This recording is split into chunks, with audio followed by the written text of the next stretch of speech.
Let me show you. Do you want to see him? I have him right here. No, I'm saying, what else do you resell besides Evisus? Oh, OG, the vintage Bape, the Nego era Bape. Like Nego era Bape, early 2000s Bape. Billionaire Boys Club, Phenomenon, Swagger. Phenomenon. God damn, bro. My boy John. Holy crap. Yeah. Rest This in peace. is 2006 right here, this rug. At least 2005, 2006. Oh, damn. That's crazy. Yeah. Oh, and yeah, you got the new shit, the human made, you know. You know, I don't know if you know. I did an official Bape collab, like, was it 2 years ago? Yeah, I saw that. And then now my next Bape collab comes out next year. It's a golf collection. Exclusive to Asia only. That's crazy. My favorite thing that you did, like Bape wise, it wasn't really Bape wise, but the Kid Cudi chain, it was like Bape inspired. It was it was Bape. That was Bape. I had to get an approval, and I had to actually get approval from Nego too because he did the artwork. Oh, for real? Oh, that's crazy. I didn't know you had to get approval. I thought you could just make that shit. Oh, hell no, bro. I don't do anything like, you know what I'm saying? Especially when it's like something like that, dog. Like I gotta be like, I'm directly tied in with them. Plus, I'm so cool with I'm so cool with Nego. I'm cool with all the IT people and all that. Yeah, dude. What intrigues me is you were the LRG factor about you, because I'm super into fashion, and I know you were like that was your homie. My best and friend, that just like trips me out. And I was running the market. Plus, I was the ambassador for LRG right after Kanye left. Oh, really? Right after Kanye, you took his spot? Yeah. You know what's funny? That guy just said $160 for that carpet. You want to give that guy a little rough idea how much that rug is probably worth? Dude, I wouldn't even know how to price point that rug. I wouldn't even think it's even in the $1,600 range. You know what I'm saying? Let alone $160, he said. That's a big one, bro. That's a OG. I got like a ton of OG Bape stuff, but I mean that rug has to be. I can't remember what the hell retail was on that rug. Do you have any of the vintage LRG stuff? I have all the vintage, all the vintage, all the stuff that I designed, all the collection stuff that I have. I got that shit in the archives, in the Bape golf ball that they did. Yeah. No, I remember you mentioning this on like your podcast, I think, or something like that. Yeah. That's cool though. You mess with the Visa and all that stuff. By the way, oh shit, my God, dude, do you see the guy in there, Bape Dave? You know him? Yeah, I know. He's got crazy stuff.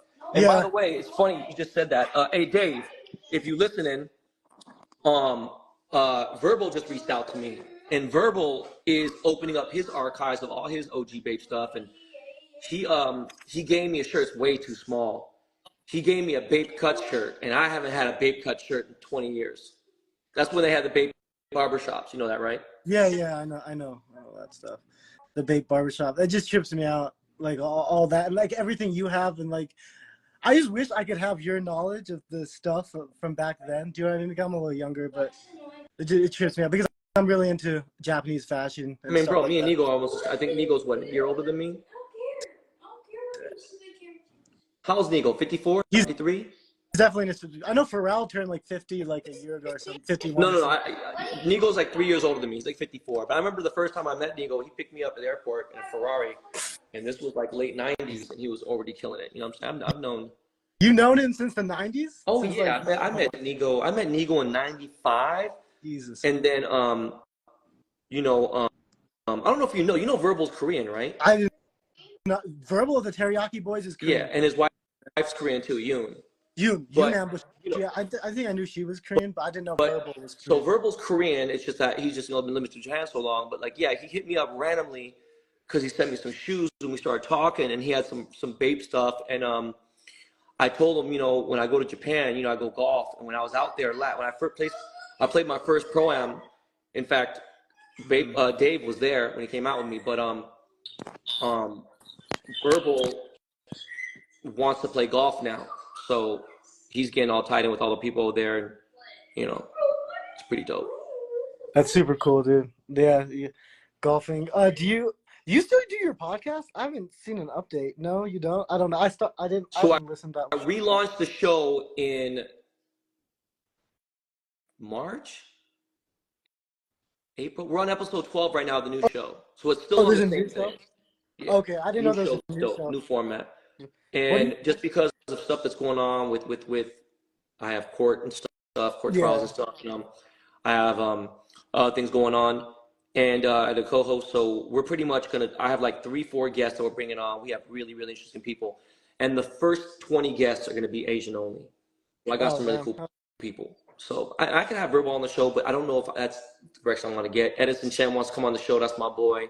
I just saw Edison in China. In fact, Edison's the one who connected me with a lot of people back in the day when he was like the Leonardo DiCaprio of Japan. I mean, I'm sorry, of China. Yeah, I remember he was in. I have a bunch of old Bape mags, and he's just in there. You could just see him like Edison Chen and like some. Edison was probably one of the biggest reasons why Bape became big in China. To be honest with you. Damn. There's He was a some heavy influence. I can tell you about Bape that I'm not going to tell you. I mean, I guess fuck it. I don't know if you know this, but like in 06, 07, when everyone was wearing the full zip, the hoodies, why am I drawing a blank? What are the hoodies called again? Which one, the Animal Kingdom ones? Or No, just a general. What's the fucking goddamn hoodie called, bro? What are the camel hoodies called? What's the camos, multi camos? Not the multi camo. Same multi. But what's the hoodie called again? The full zips. They were called. There's so many full zips. Why am I blonde? Anyways, there was fakes everywhere. Lil Wayne was wearing stuff. Soulja Boy. This was like 06 when it was getting crazy. Everyone was wearing Bapes instead of Air Force Ones. There was fakes that were so good out there, and they were coming out, and it was nuts. Shark hoodies. Anyways, so they were coming out. When I found out that Nigo owned the factory that was producing the fakes, I was like, wow, you are fucking genius, bro. Like, he was doing $300 million in counterfeit Bape. Oh, so he was doing the replicas. Yeah. And making money off that. Yeah. Shit. Oh, that's pretty smart. I remember the first time my boy Matt George happened to be from Canada. He owned one of the dopest boutiques in Canada. Drake and them used to work there. All the dudes used to work. A lot of OVO guys used to work there. My boy Matt George, he was the president of Yeezy, and I met him out in Dongguan, which is the mainland China. It's like just about 45 to an hour away from Guangzhou, and I went to the first Louis Vuitton factory, and like real Louis Vuitton, like it was a trip. Like you're going to this shitty ass area, you see like 3-year-old kids on scooters with 80-year-old people, and it felt like you were like in a fifth world country. It was nuts. And then you see all these steel walls. And it was Saint Laurent and it was Louis Vuitton. And I walked in there and I was mind blown because, you see you see Louis Vuitton, it says made in Paris, made in France. I didn't know it could be made in China. As long as it's assembled in France, you can put made in France. Oh yeah, it's like a little cheat code. Yeah. Damn, that's and like I have so much OG Louis stuff when Marc Jacobs was the creative director to there. Me and Marc Jacobs are super close. Like I just talked to Marc like an hour and a half ago, and his husband hits me up all the time, buys jewelry for me all the time. And when Marc Jacobs, he's the one who did the Steven Sprouse collab. He's the one who did the Murakami monogram collage, all that stuff. Oh, that's my favorite. Yeah. Yeah, Murakami sold me so much stuff. If you Google Ben Baller Murakami, you'll see me in like I paid $22 for that jacket. I could probably get $10,000 for that jacket now. And like, there's so much cool shit. But Marc used to send me a lot of dope stuff from all those collabs. That's insane. You have my favorite from that was the Louis Vuitton Takashi Murakami, the monogram, the colorful monograms. Yeah, multicolor. Multicolor, yeah. I remember the chick that I was dating. She was one of the biggest models in all of Tokyo. She was the Kiko Mizuhara of Japan, late 90s, early 2000s. And I remember when I went to go get her that like around 2002 or 2003, I forgot. That's crazy. Yeah, and that's the little cherries that they had on the Louis Vuitton bags. I mean, those go for a lot right now. Like, if you just go on the internet, it's like. I have Murakami paintings of my kids that he's done with his hands. That's crazy. What are you guys yelling about? Kyle, what's wrong?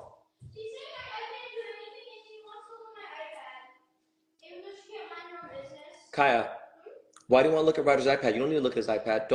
Baby, listen. Don't go through your brother's phones. Don't go through anybody's stuff, okay? Anyways, bro, hey, it's good chatting with you, dog. I'm glad we got to talk about some fashion, man. Yeah, no, I love fashion. Thank you for everything. Hey, one last question. What do you think? Last time I was listening to your podcast, you were talking about Bitcoin. What do you think about it now in 2024? I mean, bro, it's at 69K, bro. I think it'll hit 100,000 eventually. It's up then. Oh yeah, it'll go up. It'll go up. Okay, cool. That's all I need. That's All all right, I need. Hey, brother. thank you again, Ben. Yo. Thank you again.